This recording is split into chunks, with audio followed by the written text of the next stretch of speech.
नमस्कार सभी बच्चों को। कैसे हैं बच्चे सभी? उम्मीद करता हूँ आप सभी बच्चे अच्छे होंगे। तो बच्चों, हमने लगभग सभी बॉडी सिस्टम्स के बारे में बात कर ली है। आज एक और बॉडी सिस्टम के बारे में बात करने वाले हैं, जिसमें से क्वेश्चन अधिकांशतः आ ही जाते हैं। अपने रीट हुई, एसएससी हुई, रेलवे हुई, यहाँ से क्वेश्चन लगभग एक दो क्वेश्चन लगभग पूछ ही लिया जाता है, जिसका नाम है मसल्स एंड स्केलेटन सिस्टम, मांसपेशी एवं कंकाल तंत्र। बच्चों, स्टार्ट करने से पहले अगर आपने हमारे चैनल को सब्सक्राइब नहीं किया तो चैनल को सब्सक्राइब जरूर कर लेना और बेल आइकन जरूर दबा देना। यूं ही नहीं मिलती राही को मंजिल, एक जुनून सा दिल में जगाना होता है। कभी पूछो चिड़िया से कैसा बना उसका आशियाना, तो चिड़िया बोली भरनी पड़ती है उड़ान, बार बार तिनका तिनका उठाना पड़ता है। ऐसे ही बच्चों, आप रोज थोड़ी थोड़ी मेहनत करते रहिए, हर आपको सफलता जरूर मिलेगी। चलिए स्टार्ट करते हैं आज का लेसन। फर्स्ट क्वेश्चन है हमारा कि वयस्कों में हड्डी की कुल संख्या होती है, मतलब एडल्ट में जो बोन्स की कितनी संख्या होती है वह पूछा है हमसे। तो ये क्वेश्चन अधिकांशतः बच्चे सभी लगा देंगे। कितने क्वेश्चन, मतलब जितने भी क्वेश्चन ऐसे सिंपल क्वेश्चन आएंगे तो सभी बच्चे कर लेंगे। तो कितनी होती है हमारे 206। अगर पर यहां क्वेश्चन पूछ लिया जाए कि बच्चों में, चाइल्ड में हड्डियों की कुल संख्या कितनी होती है, तो बच्चे कंफ्यूज हो जाते हैं। ये क्वेश्चन तो इजी है, पर अगर पूछ ले बच्चों में कितनी हड्डियां होती है तो आप ध्यान रखना लगभग 300 के करीब होती हैं। 300 से हल्की सी, कई बुक्स में ज्यादा, कई बुक्स में कम, पर 300 से ऊपर ही होती है। तो ध्यान रखना, अगर मान लो बच्चों में पूछ लिया जाए तो आंसर क्या आ जाएगा? 306।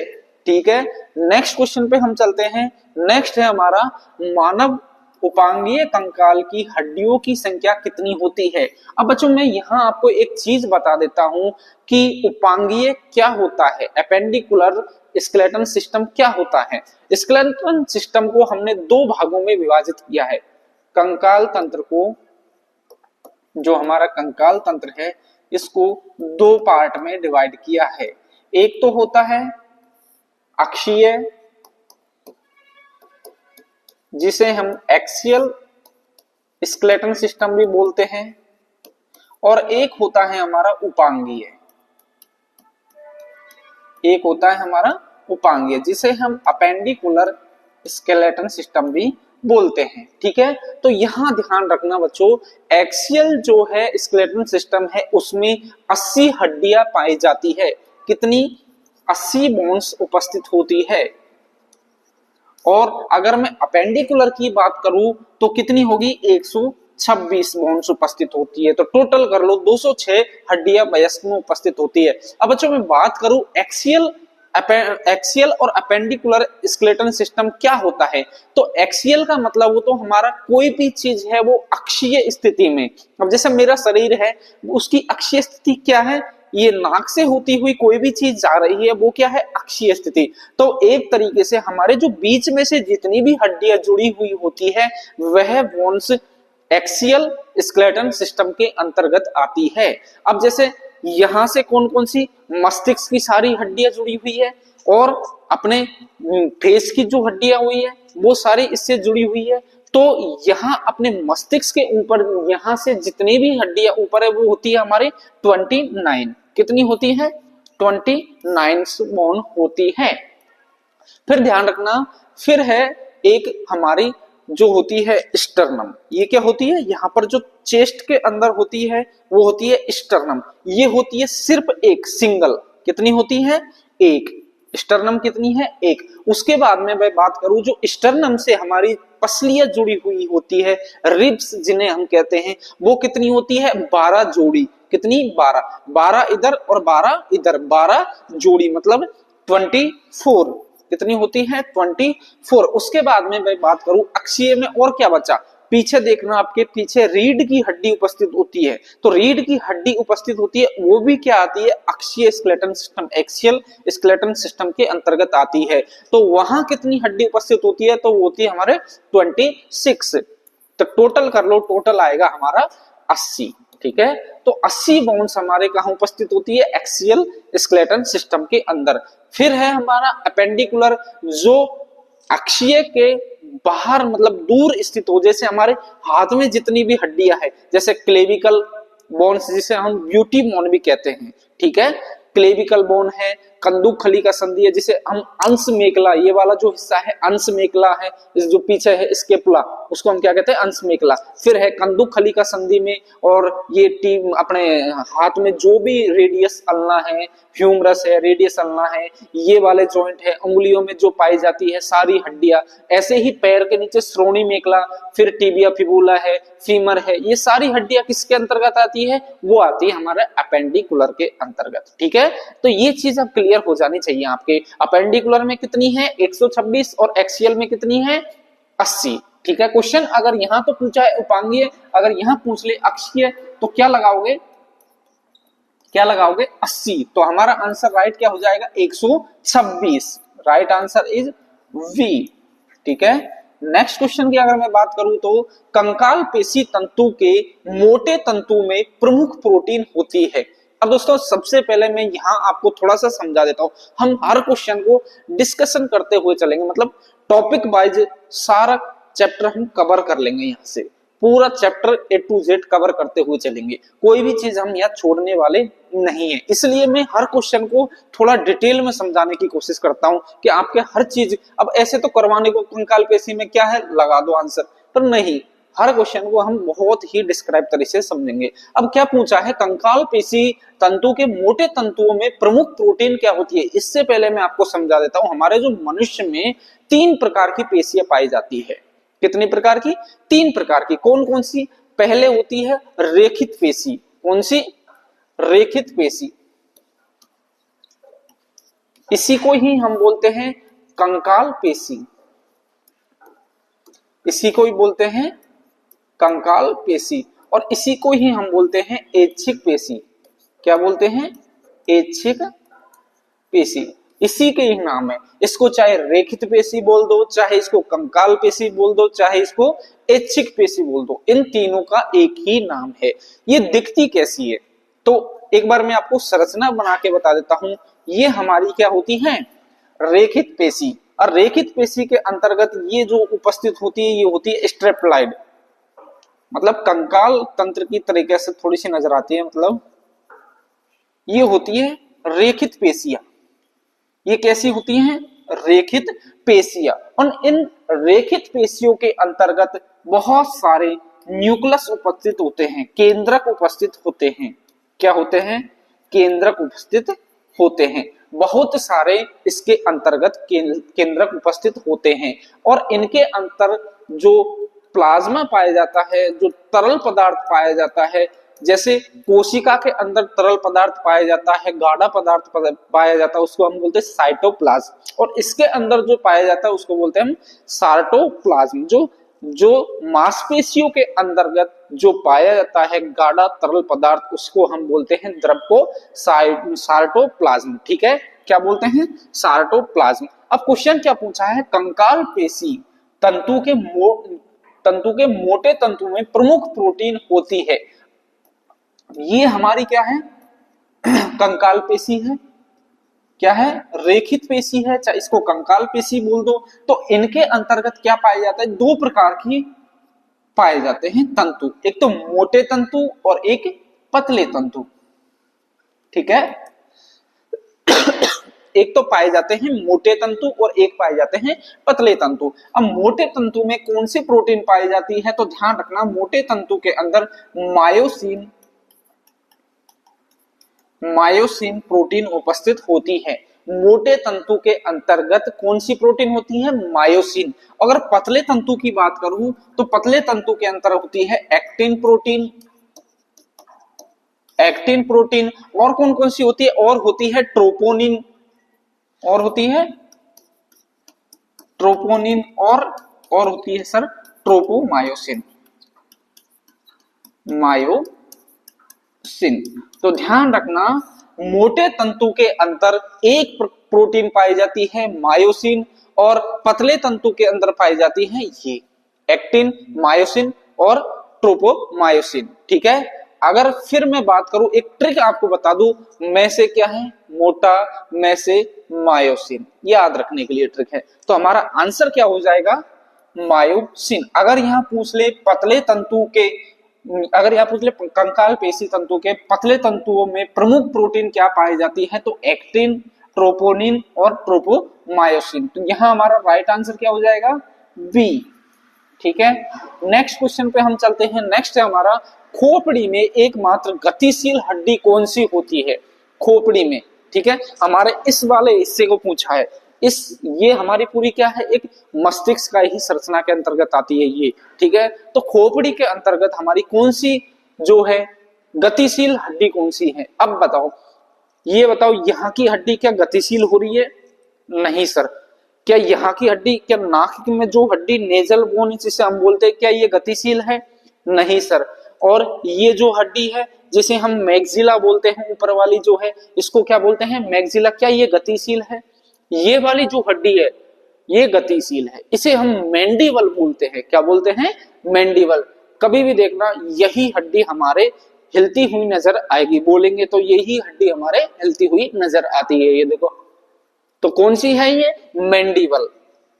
ठीक है, आंसर इज मैंडिबल। मैग्जिला कहाँ पाई जाती है हमारे, ये वाली ऊपरी हड्डी कौन सी है, मैग्जिला। एथेमोइड, एथेमोइड हमारी खोपड़ी के अंदर पाई जाती है। ठीक है, तो आंसर हमारा मैंडिबल। नेक्स्ट क्वेश्चन पे हम चलते हैं। नेक्स्ट है हमारा, कंकाल पेशी की क्रियात्मक इकाई क्या कहलाती है। अभी मैंने कंकाल पेशी या फिर रेखित पेशी या फिर ऐच्छिक पेशी के बारे में थोड़ा सा बताया था, उसकी चित्र भी बताया था। उसमें क्या है पूछा है, क्रियात्मक इकाई। जैसे हमारे शरीर की क्रियात्मक इकाई, फंक्शनल यूनिट और स्ट्रक्चरल यूनिट क्या है, सेल्स, कोशिका। शरीर की क्या है, कोशिका। ऐसे ही अगर पूछा जाए कि पेशी की, कंकाल पेशी की संरचनात्मक या क्रियात्मक इकाई क्या कहलाती है, तो क्या होती है, जो हमारी छोटी मोटी क्रियाएं करती है, मतलब सभी क्रियाओं को संतुलित करती है। ठीक है, तो ये हमारे एक तरीके से देखना, ये है क्या है, रेखित पेशी है। ये क्या है, हमारी रेखित पेशी है। तो ध्यान रखना, ये जो भाग है, इस भाग को अगर मैं काट दूं, यहां से काट के निकाल दूं, तो ये भी वही कार्य करेगी जो पूरी मांसपेशी कर रही है। ये भी इतनी सी जो भाग है, ये भी वही कार्य करेगी जो ये पूरी मांसपेशी कर सकती है। तो इसको हम क्या बोलते हैं, तो इसको हम बोलते हैं सार्कोमियर। अब सार्कोलेमा क्या होती है सर, लेमा का मतलब होता है आवरण, किसी भी चीज का आवरण। लेमा का मतलब क्या होता है, किसी भी चीज का आवरण। अब जैसे मांसपेशियों का आवरण, इसको बोलते हैं सार्कोलेमा। ठीक है, अब जेड बैंड क्या होता है सर, जेड बैंड होता है, जैसे कई प्रकार की मांसपेशियां हैं, उस मांसपेशियों में ये पाई जाती हैं, इनके अंदर क्या पाए जाते हैं, जेड बैंड। क्या पाए जाते हैं, जेड बैंड। ठीक है, फिर है सार्कोप्लाज्म। सार्कोप्लाज्म के बारे में भी मैंने अभी समझाया था आपको। इनके अंतर्गत जो तरल पदार्थ पाया जाता है, इस तरल पदार्थ या गाढ़े पदार्थ को हम बोलते हैं सार्कोप्लाज्म। जैसे कोशिका के अंदर क्या पाया जाता है, गाढ़ा पदार्थ, उसको क्या बोलते हैं, साइटोप्लाज्म। ऐसे ही इसके अंतर्गत जो पाया जाता है उसको हम क्या बोलते हैं, सार्कोप्लाज्म। तो राइट आंसर हमारा सार्कोमियर। ध्यान रखना, C option is right answer. ठीक है, C option is right answer. Next question पे हम चलते हैं। नेक्स्ट क्वेश्चन है हमारा कि हमारे शरीर की मांसपेशियों की गतिविधि से बीएमआर घटता है, शिरा रक्त पुनरागमन घटता है, शरीर का तापमान बढ़ता है, या रक्त व लसिका का प्रवाह कम होता है। बताओ क्या होगा। इसके लिए मैं एक एग्जांपल आपको बताता हूं। जैसे हम कभी कभी क्या होते हैं, जुनून आता है, जोश आता है कि कल से हमको दौड़ करनी है, रनिंग करनी है। 1 महीना 3 महीने साल भर पड़े हुए हैं, फिर जोश आता है, अरे भाई चर्बी बढ़ गई थोड़ी बहुत, अब चलो दौड़ करना स्टार्ट करते हैं, इसको घटाते हैं। तो क्या करते हैं हम, दौड़ तो कराते हैं, घंटे आधे घंटे एक्सरसाइज भी कर ली, फिर क्या करेंगे, अरे आज तो बहुत दर्द हो रहा है, घर जाके क्या होंगे, पड़ जाएंगे, लेट जाएंगे। ठीक है, तो देखना, दौड़ करते टाइम जब आप दौड़ करते हो तो हमारे शरीर में से क्या निकलती है, उष्मा, तापमान का उत्सर्जन होता है। बहुत ज्यादा हमारा शरीर हीट करने लग जाता है, क्या हो जाता है, बहुत ज्यादा गर्म होने लग जाता है। क्वेश्चन में यही पूछा है कि हमारे शरीर की मांसपेशियों की गतिविधि से क्या होता है। गतिविधि मतलब अगर हम गतिविधि करते रहते हैं, चलते फिरते रहते हैं, अगर एक जगह पड़े रहते हैं जब तक कुछ भी नहीं होगा। अगर गतिविधि करते हैं तो क्या होता है, तो क्या बीएमआर घटता है, BMR का मतलब बेसल मेटाबॉलिक रेट। क्या ये घटती है? बेसल मेटाबॉलिक रेट तो बढ़ती है सर, जब हम दौड़ करेंगे तो उपापचय क्रिया तो जल्दी जल्दी बढ़ेगी, जब ही तो हमारे अंदर एनर्जी आएगी, तो ये तो क्या होती है? बढ़ती है। फिर क्या है? अगली क्या है? शिरा रक्त पुनरागमन घटता है, मतलब हार्ट को एक तरीके से डीऑक्सीजनेटेड ब्लड घटता है। क्या घटता है भाई? हार्ट को तो बराबर रक्त प्रदान करेंगे तभी तो हमारी ऑक्सीजन की क्रिया, ऑक्सीजन पहुंचाने का काम कौन करता है? हार्ट फटाफट ऑक्सीजन पहुंचाएगा अलग अलग कोशिकाओं को, तभी तो हम दौड़ पाएंगे। तो ये भी क्या होता है? बढ़ता है। ये भी क्या होता है? बढ़ता है। आंसर क्या है हमारा? शरीर का तापमान क्या होता है? बढ़ता है। फिर क्या है? रक्त व लसिका का प्रवाह कम होता है। नहीं, ये भी क्या होता है? बढ़ता है। तो ध्यान रख लेना, जब हम दौड़ करते हैं तो ये चारों चीजें बढ़ती है। नेक्स्ट क्वेश्चन पे हम चलते हैं। मानव शरीर की सबसे लंबी हड्डी कौन सी है? सबसे लंबी हड्डी हमारे शरीर के अंतर्गत कौन सी है? तो ध्यान रखना, हमारे सबसे जो जांघ की हड्डी होती है वो हमारे शरीर की सबसे लंबी हड्डी होती है, और उसको हम बोलते हैं फीमर। क्या बोलते हैं? फीमर। उसको हम क्या बोलते हैं? फीमर। इनकस कहाँ पाई जाती है? कान के अंदर। टीबिया क्या होती है? जो हमारे पटेला है, जो जॉइंट है पटेला जॉइंट, उसके नीचे टीबिया और फिबुला होते हैं। क्या होते हैं? टीबिया और फिबुला। ये भी पैर की हड्डी होती है। और कशेरुका क्या होती है? ये हमारे मेरुदंड की वर्टिब्री जो होती है, वो मेरुदंड की हड्डियों को हम क्या बोलते हैं? कशेरुका। ठीक है। नेक्स्ट क्वेश्चन पे हम चलते हैं। मानव शरीर की सबसे छोटी मांसपेशी है। अच्छा क्वेश्चन है। क्या है? अच्छा क्वेश्चन है। मानव शरीर की सबसे छोटी मांसपेशी पूछी है, मसल्स पूछी है। बच्चे यहाँ क्या कर लेते हैं? अधिकतर यहाँ दिखती है स्टेपेज, लगा दिया आंसर। जबकि बच्चा स्टेपेज तो मानव शरीर की सबसे छोटी बोन होती है, अस्थि होती है। हमेशा यहाँ कंफ्यूज मत होना। यहाँ ये तो क्या है? कान की बोन है, अस्थि है, तो ये सबसे छोटी है। ठीक है। फिर पूछा है सार्टोरियस। सार्टोरियस क्या है? सार्टोरियस होती है बेटा सबसे बड़ी मांसपेशी। सबसे बड़ी मांसपेशी क्या है? सार्टोरियस। जो कहां से होती है? हमारे रीढ़ की हड्डी से लेकर कूल्हे की हड्डी है, यहां तक ये पूरी मांसपेशी है, ये होती है हमारी सार्टोरियस। ठीक है। फिर है स्पेडियम, स्पीडियस। ये होती है कान की अस्थि के पास में। तो ये मांसपेशी सबसे छोटी मांसपेशी होती है। तो ध्यान रखना, सबसे छोटी मांसपेशी कौन सी है?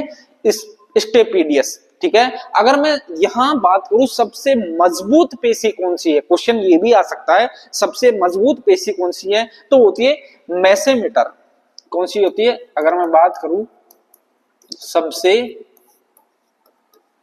मजबूत की, तो वो होती है मेसेमीटर। ठीक है। सबसे मजबूत जो हड्डी होती है वो मेसेमीटर होती है। और अगर मैं बात करूं सबसे बड़ी पेशी कौन सी है, ये तो होती है लंबी। ध्यान रखना, लंबी कौन सी है? सार्टोरियस। अगर मैं बात तो लिख देता हूं थोड़ा सा मैं यहां, सबसे लंबी मांसपेशी है। ध्यान रखना ना, ये क्या है? सबसे लंबी मांसपेशी। ऐसे क्वेश्चन आपके रीट, एसएससी, एल और रेलवे वगैरह में बहुत पूछे जाते हैं। ठीक है। अगर मैं बात करूं सबसे बड़ी पेशी की, सबसे बड़ी पेशी की अगर मैं बात करूं तो वो होती है ग्लूटियस मैक्सिमम। ग्लूटियस मैक्सी, ठीक है, मैक्सिमस। ठीक है। क्या होती है? मैक्सिमस। तो ये तो होती है सबसे बड़ी, ये होती है सबसे मजबूत, और ये होती है सबसे लंबी सार्टोरियस, और ये होती है सबसे छोटी। तो अब आपको क्वेश्चन समझ में आ गए। एक क्वेश्चन से 4 क्वेश्चन निकल के आ गए। ठीक है। ऐसे भी करते चलना। नेक्स्ट क्वेश्चन पे हम चलते हैं। नेक्स्ट है मनुष्य की सबसे छोटी हड्डी। क्वेश्चन आ गया अगला। नेक्स्ट क्या है सबसे छोटी हड्डी? स्टेपीज। ठीक है। Answer is B. Next question पे हम चलते हैं। पेशी संकुचन के दौरान निम्नलिखित में से कौन एटीपी उत्पन्न करता है? पेशी संकुचन का मतलब होता है जब आप दौड़ भाग करते हो तो एटीपी कहाँ होते हैं? हमारे माइटोकॉन्ड्रिया के अंदर। कहाँ उत्सर्जित ज्यादा कहाँ होते हैं? माइटोकॉन्ड्रिया के अंदर। तो ध्यान रखना, ऑक्सीजन तो क्या करता है? ऑक्सीकरण करने का कार्य करता है। कोई भी चीज आई उसका ऑक्सीकरण करने का काम कौन करता है? ऑक्सीजन। मायोग्लोबिन क्या करता है? जैसे हमारा रक्त में हीमोग्लोबिन होता है वो ऑक्सीजन को पहुंचाने का कार्य करता है, ऐसे ही ध्यान रखना हड्डियों में, बोन्स में, जो मांसपेशियों में जो ऑक्सीजन को पहुंचाने का कार्य करता है वो करता है मायोग्लोबिन। ऑक्सीजन को पहुंचाने का काम कौन करता है? मायोग्लोबिन करता है। ठीक है, फिर है कोलेस्ट्रॉल। कोलेस्ट्रॉल क्या होती है? फैट होती है, हमारे जो चर्बी होती है ये क्या होती है? कोलेस्ट्रॉल। क्या ये एटीपी उत्पन्न कर सकती है? नहीं। तो ध्यान रखना एटीपी उत्पन्न कौन करेगी? Creatine phosphate. कौन करेगी? Creatine phosphate. तो नेक्स्ट क्वेश्चन पे हम चलते हैं। ग्रीबा, बक्ष, लंबर, सैक्रल तथा कोक्सिक्स क्षेत्रों में मौजूद कशेरुकियों की संख्या क्रमशः है। क्या हमारे रीढ़ की हड्डी के बारे में पूछा है। ठीक है, तो मैं आपको चित्र की सहायता से एक तरीके से मैं समझा देता हूं। ये हमारी रीढ़ की हड्डी मान लो। ठीक है, रीढ़ की हड्डी में जो फर्स्ट में जो पाई जाती है, ठीक है, उसे हम बोलते हैं ग्रीबा। क्या बोलते हैं? ग्रीबा। और ये संख्या में होती है 7। 1 2 3 4 5 6 7। ये संख्या में कितनी होती है?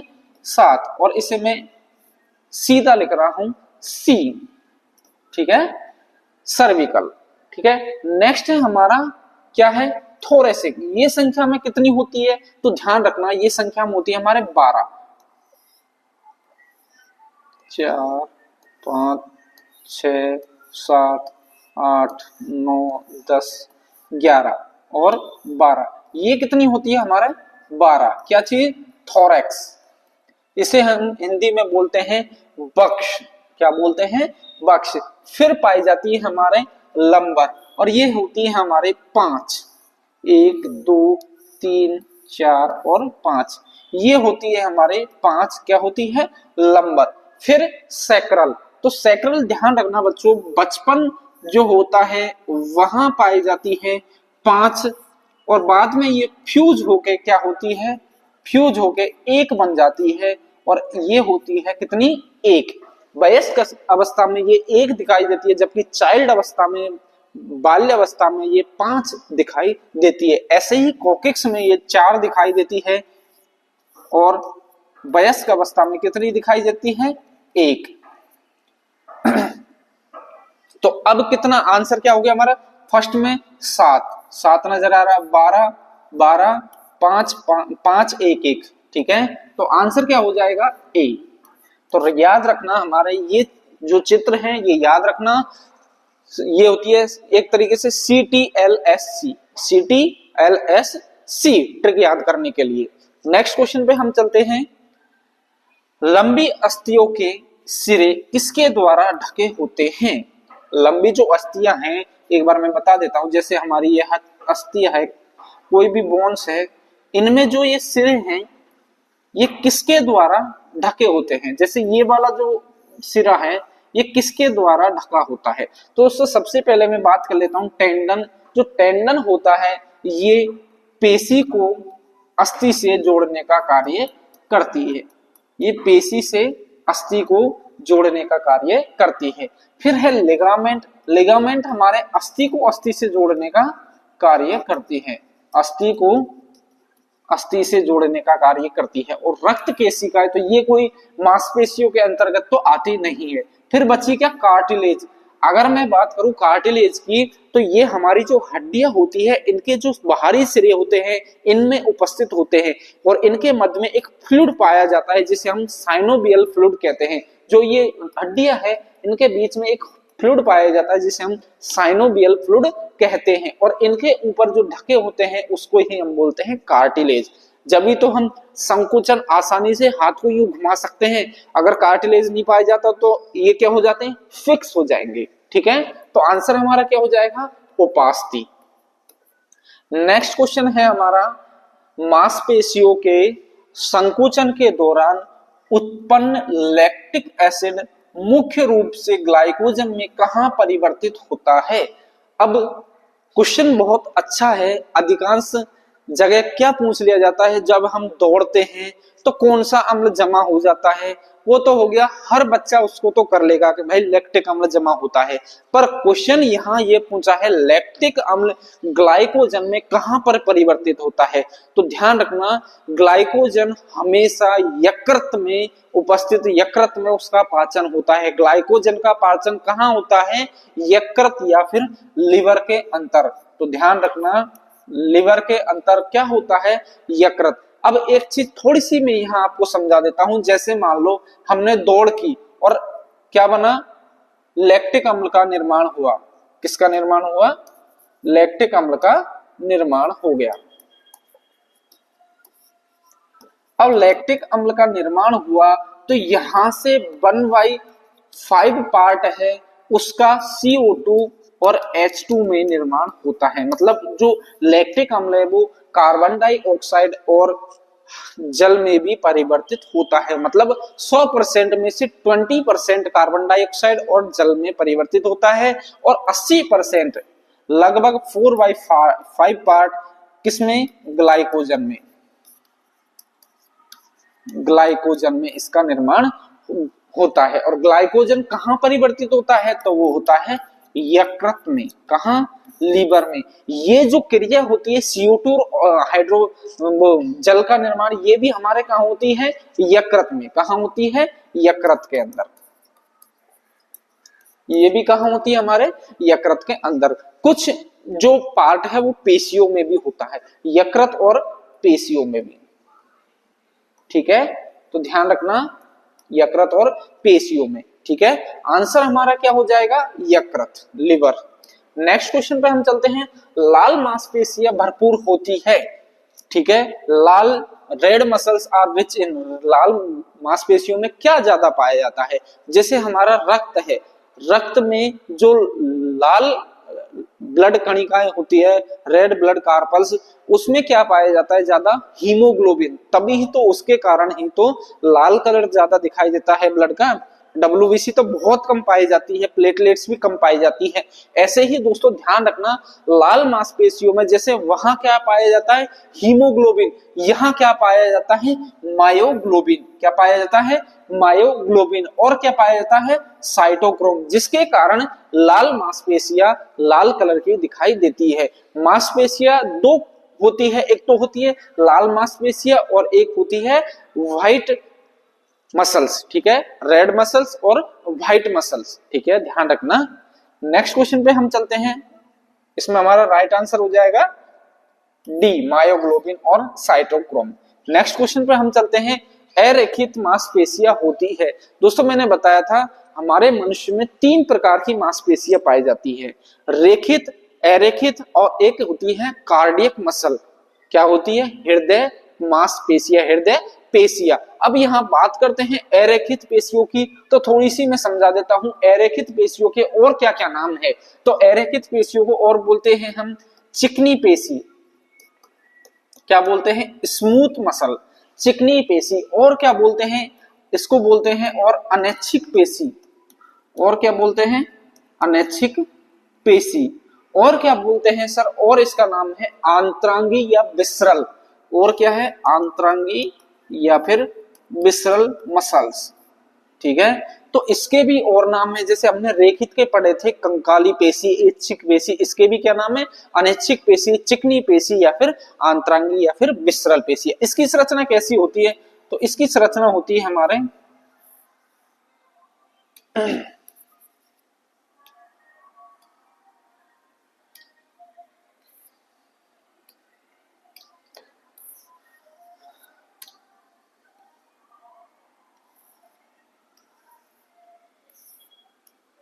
इसकी संरचना होती है हल्की सी तरकुनुमा। कैसी होती है, हल्की सी स्पिंडल शेप्ड होती है और इसके अंतर्गत एक ही केंद्रक उपस्थित होता है। केंद्रक की संख्या कितनी होती है इसके अंदर, एक उपस्थित होती है। ठीक है, तो ये कैसी होती है, तरकुनुमा। और कैसी होती है, एक ही केंद्रक उपस्थित होती है। और कैसी होती है, अनैच्छिक। पूछा क्या है, अरेखित मांसपेशियां होती है।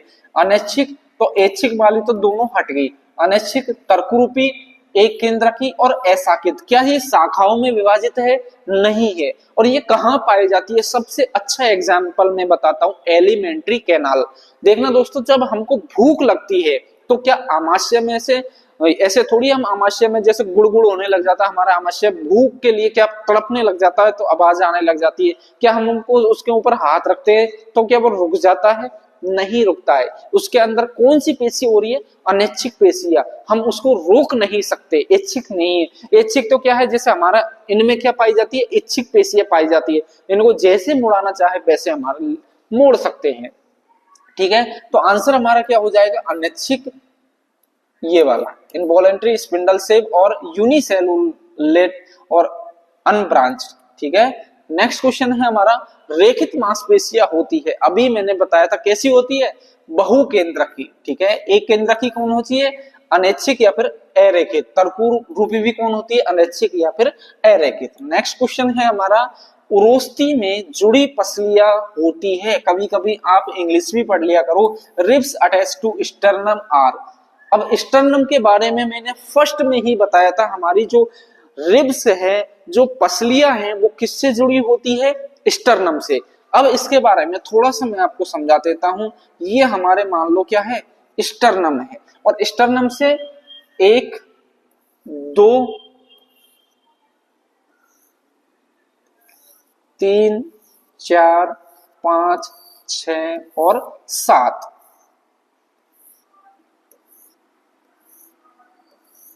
जो स्टर्नम से है, जो फर्स्ट 7 पेयर रिब्स होती है वो इससे जुड़ी हुई होती है। 8वीं जो होती है वो 7वीं से जुड़ी हुई होती है, और 9वीं जो होती है वो 8वीं से जुड़ी हुई होती है, और ऐसे ही 10वीं जो होती है वो 9वीं से जुड़ी हुई होती है। ठीक है, तो इन्हें हम बोलते हैं आवासीय रिब्स, और इन्हें बोलते हैं पहले 7 जोड़ी जो रिब्स होती है स्टर्नम से जुड़ी हुई होती है, और बाकी 2 और होती है जिन्हें हम क्या कहते हैं? फ्री फ्लोटिंग रिब्स, या जो हम बोलते हैं फ्री में मतलब उत्प्लावन रूप में घूम रही है। ठीक है, फ्री फ्लोटिंग रिब्स। क्या है? Free floating ribs. क्वेश्चन पूछा है स्टर्नम से क्या जुड़ी होती है? पहले 7 जोड़ी जुड़ी हुई होती है। फर्स्ट 7 पेयर आर स्टर्नम से अटैच्ड होती है। नेक्स्ट क्वेश्चन पे हम चलते हैं। क्या है? चेहरे की कौन सी हड्डी युग्म में पेयर में नहीं होती है? क्या कौन सी नहीं होती है? Nasal bone. तो नेजल बोन तो ध्यान रखना 2 होती है, नाक के अंदर 2 बोन पाई जाती है। ठीक है, फिर है लेक्रामेल।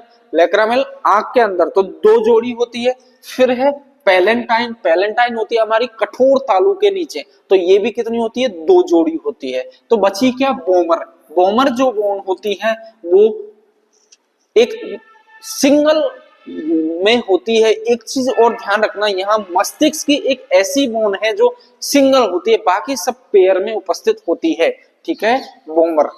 नेक्स्ट क्वेश्चन है हमारा, कंकाली मांसपेशियों के संकोचन के दौरान कैल्शियम से बनता है। तो क्या बनता है कंकाली मांसपेशियों में? ध्यान रखना, ट्रोपोनिन। तो ऐसे क्वेश्चन बहुत सारे आपके एसएससी, रेलवे वहां पूछे जाते हैं। दोस्तों, अगर आपको वीडियो पसंद आई तो चैनल को लाइक, सब्सक्राइब जरूर करना। थैंक यू दोस्तों, धन्यवाद।